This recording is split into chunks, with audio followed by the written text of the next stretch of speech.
Hello friends, আজকে তোমাদের সঙ্গে শেয়ার করতে চলেছি দুর্দান্ত স্বাদের একটা চিঁড়ের কাটলেট রেসিপি। যে সকল মানুষেরা চিকেন বা মাটনের বা মাছের কাটলেট পছন্দ করে না, তাদের জন্য কিন্তু এই চিঁড়ের কাটলেট। দেখে নাও তাহলে। এখানে আমি চা কাপের 2 কাপ পরিমাণ চিঁড়ে সুন্দর করে ধুয়ে জল ঝরিয়ে নিয়েছি, সেটাকে একটা পাত্রে আমি নিয়ে নিচ্ছি।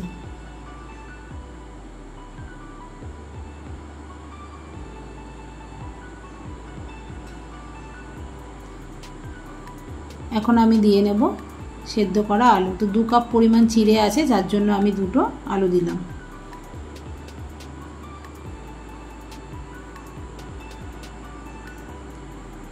এখানে কিছু মশলা আমি অ্যাড করছি। এখানে দিলাম 1/2 টিস্পুন জিরের গুঁড়ো,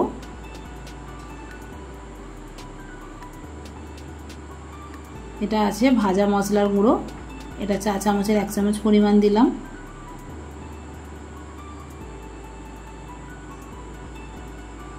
চিলি ফ্লেক্সটা যে যার ঝাল অনুযায়ী বুঝে দেবে। পরিমাণ মতো নুন দিলাম।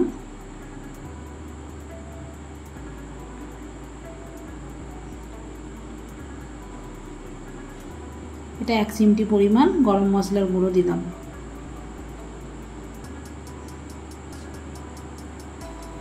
এরপর আমি এখানে অ্যাড করে দেবো কুচিয়ে রাখা ধনেপাতা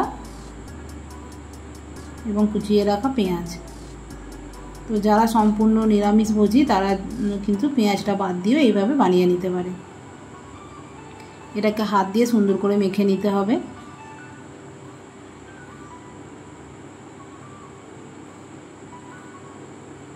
হাত দিয়ে মাখলে কিন্তু এতটা সুন্দর হবে। তো হাত দিয়ে মেখে নিয়েছি। এখানে একটা আমি ব্যাটার তৈরি করে নেব। একটা বাটির মধ্যে দিচ্ছি 1 চামচ মাপে ময়দা, এটা আছে কর্নফ্লাওয়ার, এটাও আমি দেব চা চামচের 1 চামচ পরিমাণ। এর মধ্যে আমি সামান্য নুন অ্যাড করব, স্বাদ মতো নুন দিয়ে নিলাম। এটাকে একটা পাতলা ব্যাটার আমি তৈরি করে নিচ্ছি।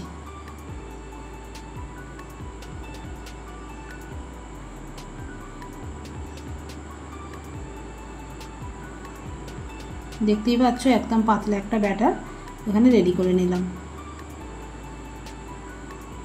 কাটলেটটা গড়ে নেব, যার জন্য আমি নিয়েছি ব্রেড ক্রাম্বস।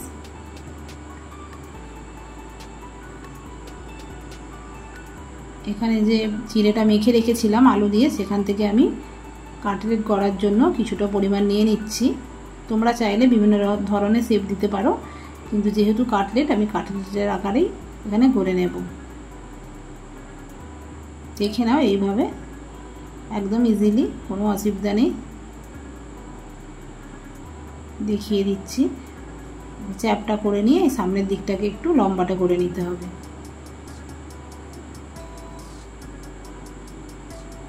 তোমাদের কেমন লাগলো বন্ধুরা কমেন্ট করে জানিও। আর নতুন বন্ধুরা যদি ভালো লেগে থাকে তোমরাও কিন্তু আমাকে কমেন্ট করে জানিও।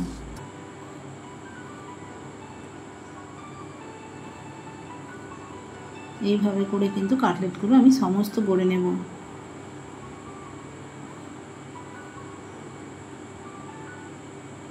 দেখতে পেলে এইভাবে বানিয়ে নিতে হবে। তো সমস্ত কাটলেট আমার রেডি হয়ে গেছে।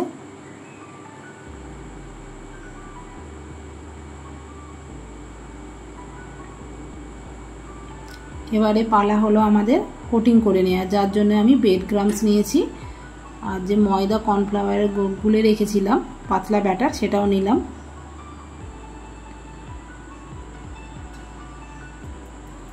এখান থেকে আমি একটা কাটলেট নিয়ে প্রথমে গোলার ওপর দিয়ে ব্রেড ক্রাম্বসের ওপর দিয়ে হাতে করে ব্রেড ক্রাম্বগুলো এইভাবে লাগিয়ে নিতে হবে।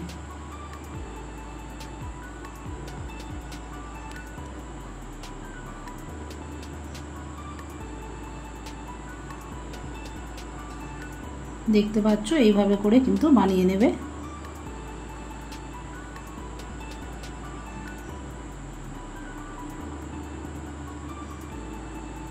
তো বন্ধুরা এখানে আমি কিন্তু কাটলেটগুলো ডবল কোটিং করব। তোমরা চাইলে সিঙ্গেল কোটিংও করে নিতে পারো, কিন্তু ডবল কোটিং করলে কাটলেটগুলো একদম দোকানের মতো দেখতে হয়। তো আমি ডবল কোটিং করে নিচ্ছি। একটা কোটিংয়ের পর আবার ব্যাটারে চুবিয়ে এইভাবে আবার ব্রেড ক্রাম্বস লাগিয়ে ডাবল কোটিং করে নেব। তো কোটিং হয়ে যাওয়ার পরেই কিন্তু ভেজে নেব না, 15 থেকে 20 মিনিট নর্মাল ফ্রিজে আমরা এটাকে সেট হতে দেব। তাহলে কি হবে, গরম তেলের উপর এটা পড়লে ভেঙে যাওয়ার চান্স থাকবে না।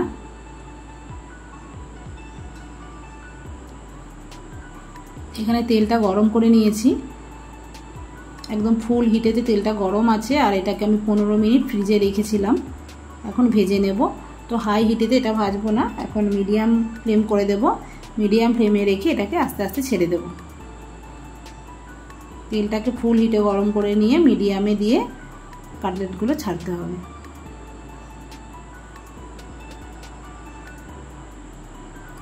এক মিনিটের জন্য একটা পিঠ হয়ে গেল, এরপর আমি অপর পিঠটাও এভাবে পাল্টে দিলাম।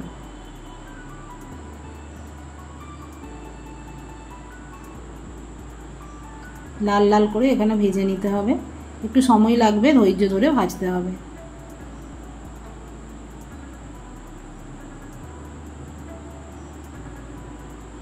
এইভাবে লাল লাল করে ভেজে নিতে হবে।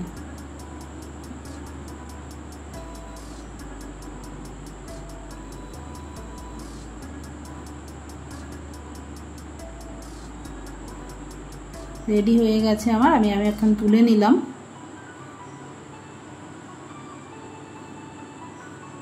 এই চিড়ের কাটলেট কিন্তু ভীষণ সুস্বাদু হয়, দেখতেই পাচ্ছ কতটা লোভনীয় হয়েছে, পুরো দোকানের মতো দেখতে হয়েছে।